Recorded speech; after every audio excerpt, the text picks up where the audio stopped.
Decía yo recién que íbamos a hablar con dos amigos. A uno lo conozco un poco más que al otro porque, bueno, hemos sido compañeros acá en Vorterix, pero uno ve a través de redes más o menos cómo es el trabajo de, no sé si colegas. Para mí son una generación mucho mejor que nuestra generación de comunicadores de música porque creo que pueden trabajar ellos mismos, editando, hablando, tienen la perspectiva, se pueden meter o profundizar en el mundo de un podcast, que es otro formato mucho más dinámico y distinto a lo que uno podía hacer como periodista de música hace 15, 20 años atrás. Y los dos merecen para mí altísimo respeto porque son excelentes profesionales y se han metido con algo que me parece muy importante porque no sé si se había hecho hasta acá, que es poner el ojo en la cumbia, ¿sí? En Argentina, que es algo que yo viví en carne propia, porque ellos toman este viaje de mediados de los 80 en diversos capítulos con un material muy rico de archivo también, hasta comienzos de los 2000.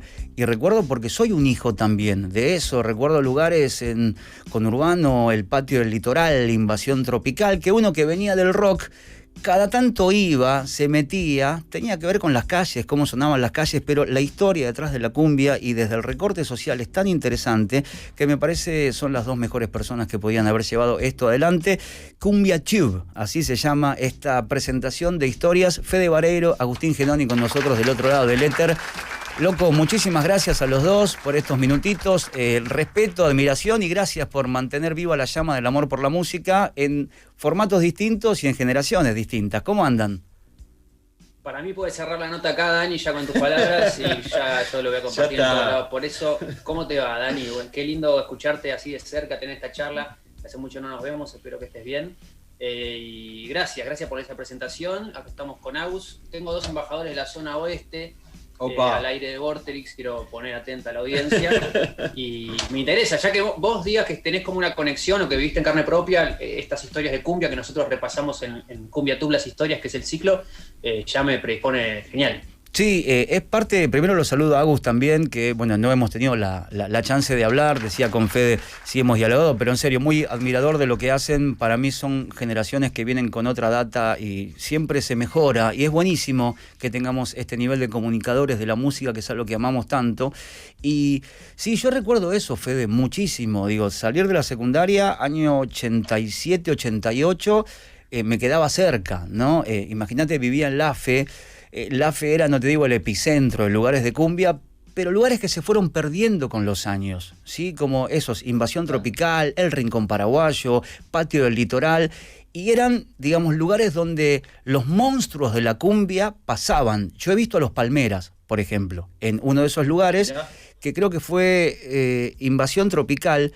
Y vos sabés que me dejaron de cara Los Palmeras, porque las bandas tocaban en vivo. Yo obviamente iba a otra cosa, por ahí uno iba a hacer turismo nocturno porque venía de una extracción distinta, pero como soy un amante de la música de por sí, a mí siempre me interesó y respeté cómo hacen música los demás. Y eran, bueno, noches calientes, se ponía muy interesante, pero la verdad que el recorrido que han tomado no es algo que es loco, ¿no? Que esté hoy muy marcado, muy presente. Sí, la verdad que sí, Dani, y sabés que me quedé también con algo, bueno, primero te saludo también, pero me quedé con algo hermoso que decías al principio, que era el sonido, el ruido de la calle. Y por ahí, no para ponernos en una cuestión media melanco de la zona oeste, pero pasaba eso. Yo mis primeros recuerdos y mi primer corte de cumbia en la cabeza lo tengo en la vereda de la casa de mi abuela, ¿viste? Claro. Que los vecinos escuchaban, y te puedo decir, Miguel Conejito Alejandro, y escuchaban mucho Alcides, con una pasión que a mí me llamaba la atención porque es esto. Era un género que tal vez en ese momento no era tan familiar para mí, para mi familia o desde mi niñez. Y ahí se empezó a colar. Y creo que el corte que nosotros hacemos en Cumbia Tube, las historias, arranca también en esa época. Y nosotros lo ponemos como el momento de masividad, donde ya se empiezan a romper esas paredes de los lugares donde sonaban cumbia para llegar a eso, a la calle, a las veredas. Se empiezan a construir como los ídolos. Nosotros trabajamos con Cumbia Tube, que es un canal muy grande de YouTube.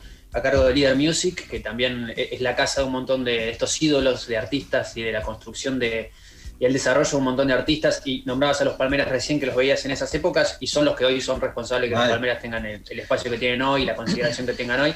Así que como al laburarlo a la par con ellos fue una experiencia rica en términos de ir nutriéndose de datos de primera mano para ir construyendo las historias que tienen también como un espejo en lo que iba pasando en el país políticamente y socialmente. Ahora, chicos, algo que creo que decía Agus recién, que es interesante también, que es el momento de explosión de la cumbia. Sí, porque en los 70 obviamente existía, es una música que aparte está vinculada con esos bordes, ¿no? Que después llega a ser consumida por un público de una extracción social distinta, porque creo que ese boom justamente la coloca ahí y porque se dan cuenta que no hay una clase social para bailar algo que te guste, pero en los 80 sí se da una explosión. En toda esta especie de relevamiento que estuvieron haciendo también, ¿se llega, Fede o Agus, a una conclusión de por qué en ese momento explota? Quizás por la representatividad de algunos artistas. Comienza, me parece, la cuestión del ídolo ahí, porque en el mismo lugar vi creo que los Pasteles, por ejemplo, que estaban también presentándose ahí, pero hay algo donde la cumbia empieza a tomar eso de la música pop, ¿no? De tener sus representantes. Exactamente, sí, bueno, nosotros por ahí al tener la suerte de laburar con Líder Music, como que esa cuestión de cómo ellos eligen empezar a producir a determinados artistas, nos da también la pauta de que, bueno, sucedía algo. Ellos notaban que empezaba a pasar algo con el consumo de música latina y que de repente no había a nivel nacional una producción, digamos, denominada, si querés, no sé si es la palabra y tal vez la volvamos a usar un par de veces, pero seria o encausada, sí. ¿Me entendés? En el sentido de, bueno, vamos a producir artistas latinos, pero en buenos estudios, con buenos músicos, con buena calidad. Y ellos empiezan a ver que ahí que se podía hacer eso, y entonces dicen, bueno, vamos a empezar a producir, en vez de producirlos afuera, o de venir de afuera, este ritmo vamos a empezar a producir acá. Y después lo otro que decís, que me parece fundamental, es esa cuestión de espejo que empezó a existir entre, no sé, la escena del pop o del rock con la música tropical. De hecho, por ahí uno puede llegar a sonar una comparación media como disparatada, pero una de las cosas que nos contaba Kuki Pumar, que es el fundador, el dueño de Líder Music, que cuando se empieza a construir, por ejemplo, la imagen de Ricky Maravilla, que creo que fue definitivamente la explosión más masiva, cuando sí. Se tendrá ese petizo o alguna de esas canciones, el espejo, se ponía un espejo como si fuese Michael Jackson, y se decía, ¿por qué no puede haber o no puede existir un Michael Jackson pero de la cumbia? Entonces vamos a construir por ese lado. Y si te fijas en los atuendos, de hecho nosotros en Cumbia Tube, en el episodio 1, hay una presentación de Ricky Maravilla en un festival, era Fede, ¿no? Sí.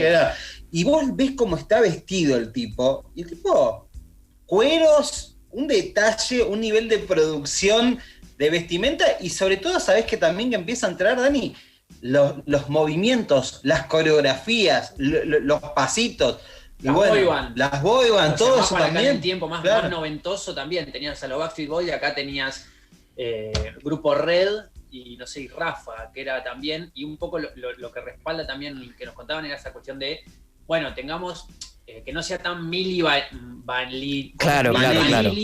sino que haya banca, que estén grabados. No sé si habrá sido alguna vez, o seguramente si te digo Estudio Panda, ubicás. Sí. Panda.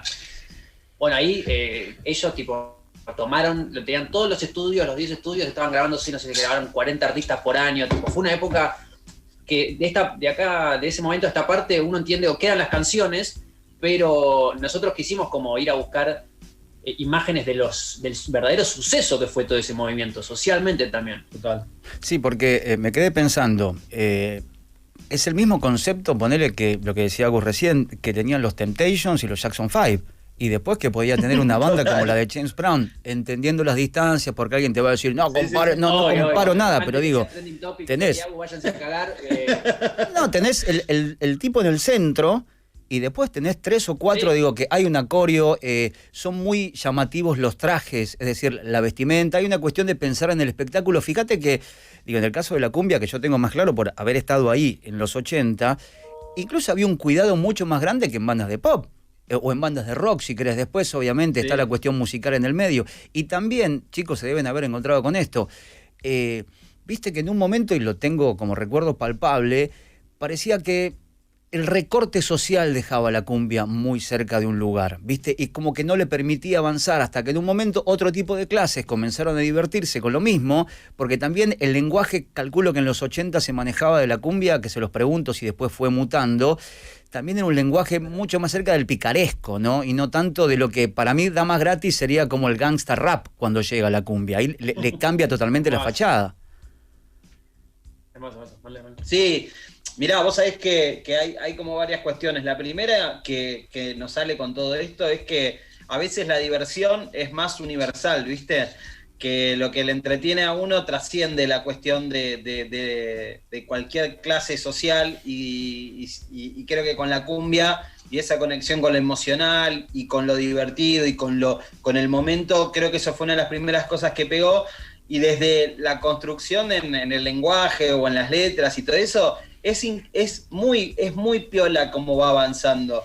Y de hecho vos recién mencionabas a Damas Gratis, y Damas Gratis tiene como un antecedente en una banda que es Amar Azul, que es de donde surgió, por ejemplo, Pablito Lescano como segundo teclado, Gonzalo Ferrer, que fue quien le dio también mayor forma a la banda y que de hecho es el que introduce esa especie como, la misma palabra inclusive utilizan ellos, que es la picaresca.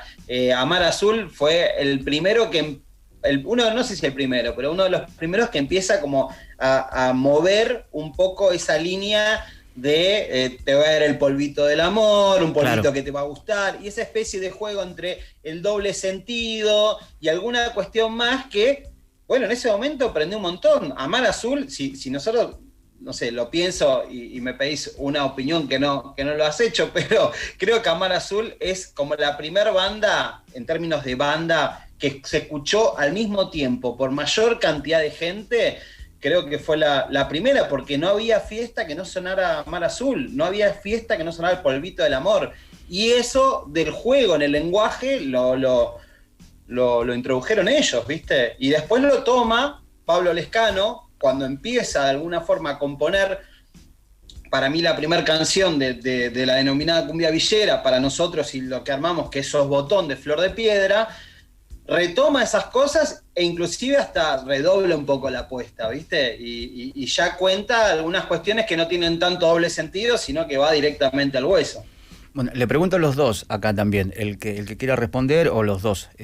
Todo sirve en esta charla hermosa que estamos teniendo. Los 90 ya son un momento donde se piensa más en la representación joven, ¿no? Porque, a ver, yo si hago cuenta, siendo chico, cumbia para mí era guaguancó.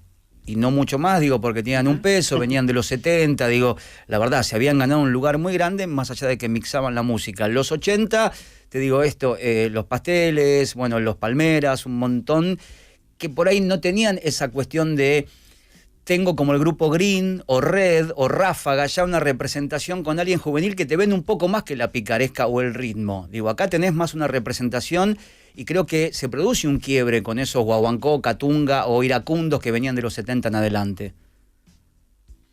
Yo creo que la mirada que tenemos en Cumbia Tube, el episodio creo que 2 es el que va más por ese lado y es 100% como decís. Primero también en esto que decíamos antes de la mirada y el correlato de las boy bands trasladados a bandas de acá.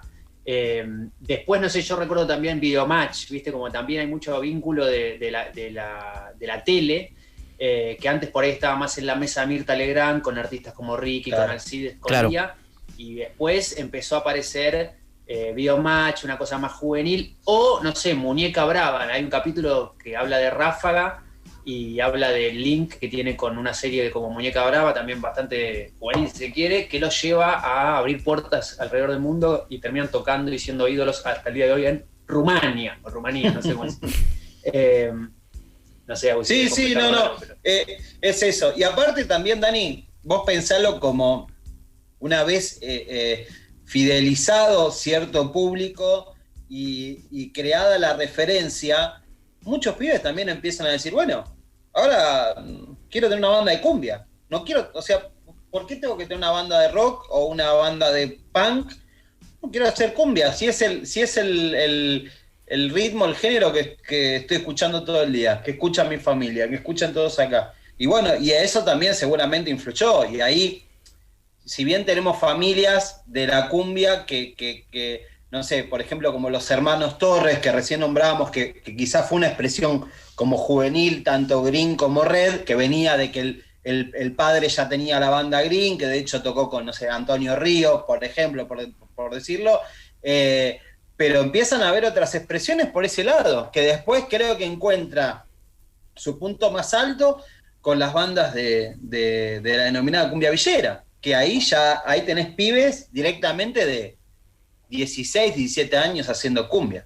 Después hay un link lindo que un poco, Flor de Piedra sos Botón, el link, sí. Si uno ve entrevistas a Les Canning, qué sé yo, siempre ha hecho referencias a canciones de 2 minutos, digo, para linkearlo un poco con el mundo del rock acá en Vorterix. Pero después nos dimos cuenta también que hay una canción de 2 minutos, que está en el disco Valentín Alsina, se llama Como Caramelo de Limón, que es una canción de Ricky Maravilla. O que No me importa el dinero de los decadentes es el de Perro Serrano, pero en realidad la compuso en el 99 para Lía Cruzet. O hay fotos de Grupo Caricia con Charlie, o hay fotos de Ricky Maravilla con Spinetta en un canal de tele. Como esas fronteras que yo sé que Dani, vos sos escuchar música muy variada y por ahí no te encasillás tanto, pero que en esa época yo creo que por ahí era un poco estaba más marcado esa diferencia. Sí. Nos volvieron locos empezar a unir y que sea todo. Aparte nos gusta jugar con eso. Creo que ahí estamos viendo, me parece, la foto. Sí, la del peso, no sé a quién quisieron tapar sinceramente con esa es la foto que nos ha llegado. Grupo Caricia con Charlie García. Sí, yo te diría a Higuita, viendo por lo menos la silueta del pelo, ¿no? Y ahí lo vemos esa es hermosa. Una foto hermosa de Luis con Ricky Maravilla, uno de cada lado de la cámara. Chicos, les pregunto si en todo este relevamiento, porque sé que además lo miran con ojos de muchísima profundidad y que los análisis que hacen son fantásticos.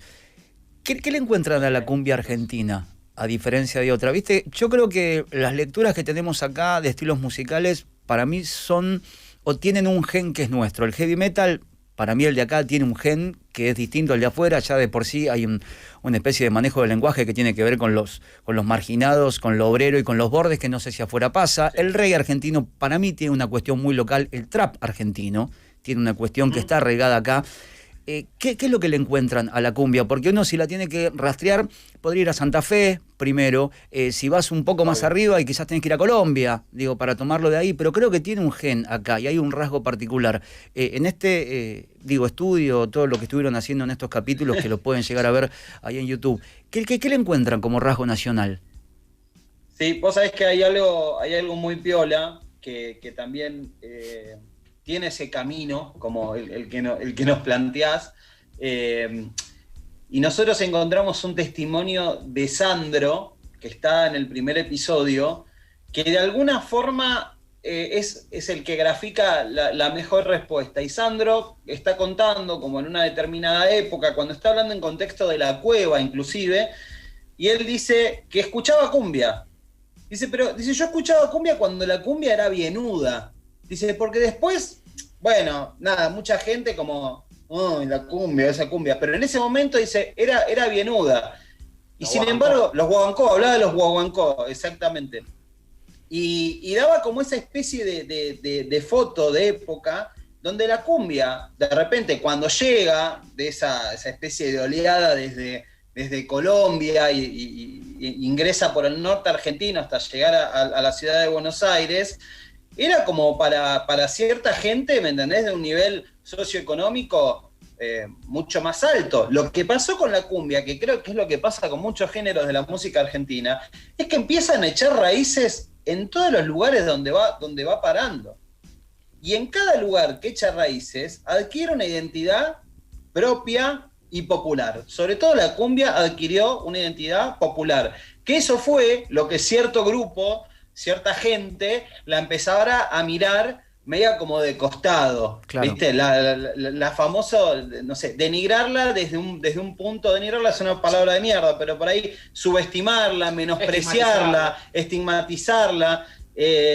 Pero me parece que el destaque, que creo que es lo que pasa con muchos géneros de la música que vienen de otro lado, es que acá adquieren la capacidad de tomar una identidad propia y de transformarse. Y de hecho, esto que mencionás, en Santa Fe, por ejemplo, Santa Fe tiene una cumbia, la cumbia santafesina, la cumbia 100% santafesina, es una cumbia de guitarra, donde el instrumento que marca el eje de la canción principal, en vez de ser el bandoneón, como venía de la cumbia, el acordeón de la cumbia colombiana, se reemplaza por una guitarra. Entonces, esas especies de punteos que uno tenía de acordeón, ¿no? En ese que marcaba el pulso de la canción, de repente cae un ñato con una Fender y empieza a hacer el ritmo ahí con eso. Y con eso mucho es delay, aparte.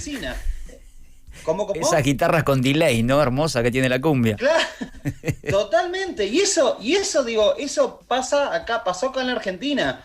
Y después hay también todo un fenómeno, inclusive de la migración dentro de la zona ahora le decimos samba, pero del conurba o del Gran Buenos Aires, que después, independientemente de cada zona que iba agarrando como un colorcito distinto, y ahí se iban armando otras cosas. Y eso me parece que, no sé, seguramente debe pasar en otros lados, pero acá esa mixtura entre la identidad que adquiría por la zona y el roce constante con lo popular hizo que el género tenga muchísima más fuerza. El otro día en YouTube encontré un video donde le preguntaban a los colombianos, tipo, estaban como si fuese una especie de móvil en la plaza de Bogotá, preguntando a los colombianos por la cumbia, y uno dice, bueno, Colombia, la tierra de la cumbia, ahí todo el mundo escucha cumbia. Y no, es como lo que pasa acá con el tango, ¿me entendés? Es como si vos vas ahora a Plaza, bueno, a Plaza de Mayo, por ahí capaz que no hay nadie, pero digo, vas al centro y empezás a testear ahí a la gente, y capaz que la última vez que escucharon un tango fue hace, no sé, 4 meses. Claro. Y bueno, con la cumbia en Colombia pasa eso. Sin embargo, acá la cumbia... Sí, se va nutriendo. También hay chiquitito, es como también... La Nueva Luna nace de una fusión de otra banda, no sé qué, que termina... Nosotros hacemos todo el caminito más desarrollado, pero para hacer un resumen, un guitarrista que era de folclore. Entonces esa manera de tocar la guitarra empieza a ser como, si uno piensa en una canción de La Nueva Luna o de Siete Lunas, que es la banda que está más desarrollada, que es un estilo que está como la voz del cantante acompañándose con un apoyo de guitarra. Quiero decir, tipo, está la voz, la estrofa, y en el momento que hay música hay un punteíto. Quien que haya escuchado Siete Lunas o La Nueva Luna sabe de lo que estoy hablando. Y eso nace por ahí de una raíz más folclórica que, bueno, qué cosa más argentina que eso. Esas mixturas están buenas también entenderlas y nosotros tratamos de desarrollarlas. Ahora, chicos, les hago la última, que no sé si está igual. Recuerdo que los 4 capítulos de Cumbia Tube los pueden ver en YouTube directamente, se meten por ahí, Cumbia Tube, historias, y están los 4 para ver, con, estos 2 monstruos detrás que hicieron un laburazo. ¿El cuarteto cómo ingresa? ¿Como un primo con antecedente europeo acá? Porque es otra cosa, ¿no? Y aparte es privativo de Córdoba. Eso es bastante particular. ¿Cómo lo pudieron conectar? Si es que lo conectaron, yo todavía no vi el trabajo que hicieron, pero lo recomiendo porque sé quién lo hace. Pero el cuarteto que entra ahí, entra, sale, porque también es muy mona. Hay otras cosas. De fondo lo que llegó a Buenos Aires es la mona. Pero ¿cómo ingresa ahí? Sí, nosotros en Cumbia Tube como que también nos metemos con los artistas que laburaron con Líder, y Líder en ese aspecto ingresó de una manera muy particular. Si nosotros pensamos en el cuarteto es esto, es como una especie de medio de mashup que se empieza a armar en Córdoba, particularmente en Córdoba, entre sonidos italianos, tarantela, claro, con alguna cuestión que se fue colando ahí entre otras cosas. Y Líder lo que trabajó fue justamente con esos artistas como Sebastián o como Miguel Conejito Alejandro, que lo que hicieron fue empezar a laburar fuera de Córdoba y de alguna forma meterse como en el mundo de la bailanta, que no es lo mismo que lo que sucede en los bailes en Córdoba. Es otra cuestión. Es súper interesante eso.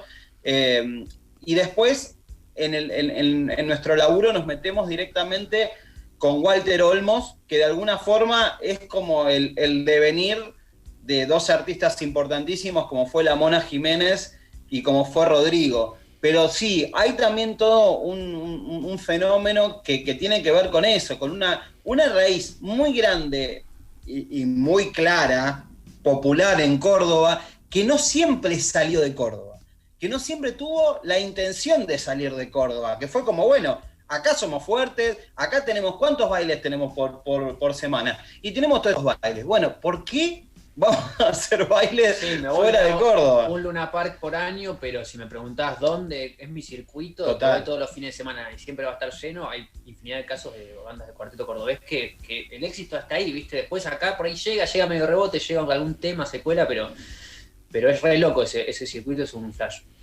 Chicos, muchísimas gracias a los dos. Repito, CumbiaTube, se meten directamente en YouTube y ahí pueden ver los 4 capítulos que los hicieron, dos cracks como Agustín Genoni y Fede Vareiro. Un placer tenerlos acá y bueno, mucha mer con este laburazo que están haciendo y lo que necesiten, ya saben, acá estamos.